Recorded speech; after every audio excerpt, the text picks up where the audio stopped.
करा. खाली बसते मी, मला अटक करा. नाही आता अटक करायची. 324 मध्ये मला अटक करायची. मी नसताना तुम्ही गुन्हे दाखल केले. साहेब बघा, मी लोकांना न्याय देते आणि जर माझ्या बाबतीत या चुकीच्या गोष्टी घडत असतील तर या अत्यंत चुकीच्या आहेत. साहेब मला काय म्हणायचंय की मी जरी सत्तेमध्ये असेल ना, आता तर सगळे विरोधक आणणार आणि बसवणार की खरंच सत्ताधारी आहे ना, त्रास देतात म्हणून. काय तुमचा आमचा काही विषय नाहीये. तुम्हाला काल त्यांची तक्रार घ्यायला नाही म्हटलंय का? नाही, आज पण घ्यायला नाही. तुमचा विषय नाही, मग आज तक्रार दाखल झाली. आज ती बाई परत आली. तुम्ही कसं मीडिया घेऊन आला तसं ते पण मीडिया घेऊन आले.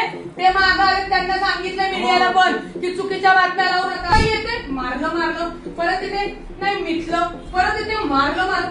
खेळ आहे का हा? गुन्हेगारीसह विविध विषयांचा वेध घेण्यासाठी पोलीस मॉनिटरला लाईक, शेअर आणि सबस्क्राईब करायला विसरू नका.